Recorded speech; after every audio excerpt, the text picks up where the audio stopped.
आणि भारतासाठी अत्यंत महत्त्वाची अशी बातमी, भारत आणि युरोपियन महासंघामध्ये आज ऐतिहासिक असा मुक्त व्यापार करार होणार आहे. भारत युरोपियन महासंघाच्या परिषदेमध्ये याची घोषणा केली जाणार आहे. 2 दशकांपासून मुक्त व्यापारावरती चर्चा सुरू होती. वाणिज्य मंत्री पियुष गोयल यांच्याकडून मदर ऑफ ऑल डील्स असं याचं वर्णनही करण्यात आलंय. तर वस्तू, सेवा आणि गुंतवणुकीसंबंधी हा मुक्त असा व्यापार करार असणार आहे. सध्या युरोपियन युनियनकडून भारतीय मालावरती 4 ते 10% कर लादण्यात येतो, तर भारतामध्ये युरोपियन मालावरती 9 ते 10% कर आहे. अमेरिकेच्या जादा टॅरिफच्या पार्श्वभूमीवरती भारताला यामुळे एक मोठा दिलासा मिळणार आहे.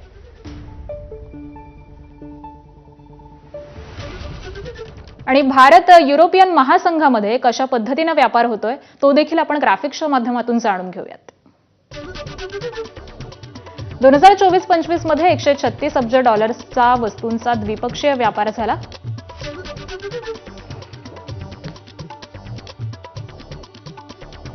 दोन 24-25 मध्ये भारताची 75 अब्ज डॉलर्सची निर्यात होती, तर 61 अब्ज डॉलर्सची आयात होती. 2024-25 मध्ये सेवा क्षेत्रामध्ये 83 अब्ज डॉलर्सचा व्यापार झाला. भारताची 17% निर्यात युरोपियन महासंघाकडे होते. भारतातून पेट्रोलियम प्रॉडक्ट्स, इलेक्ट्रॉनिक्स, टेक्सटाईल आणि गारमेंट्सची मोठी निर्यात केली जाते.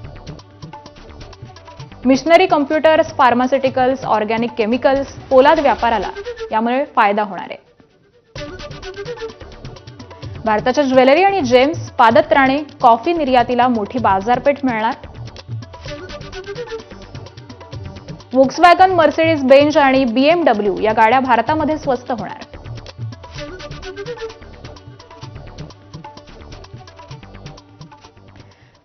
तर भारत आणि युरोपियन युनियनच्या व्यापार करारामुळे अमेरिकाही संतापली आहे. अमेरिकेचे अर्थमंत्री स्कॉट बेझंट यांनी युरोपियन युनियनवरती हल्लाबोल केलाय. आम्ही भारतावरती वाढीव टॅरिफ लावले, मात्र युरोपियन युनियन भारताशी व्यापार करार करतोय. युरोपियन युनियन स्वतः विरोधातील युद्धालाच अर्थसहाय्य करतोय, अशी टीकाही त्यांनी केलेली आहे.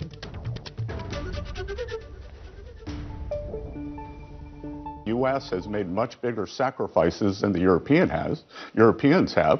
We have put 25% tariffs on India for buying Russian oil. Guess what happened last week? The Europeans signed a trade deal with India. The Russian oil goes into India, the refined products come out, and the Europeans buy the refined products. They are financing the war against themselves. So President Trump's leadership, we will eventually end this Ukraine-Russia war. आणि यानंतर बुलेटिनमध्ये एक छोटासा break घेऊन लगेच परततोय. पाहत रहा ABP माझा.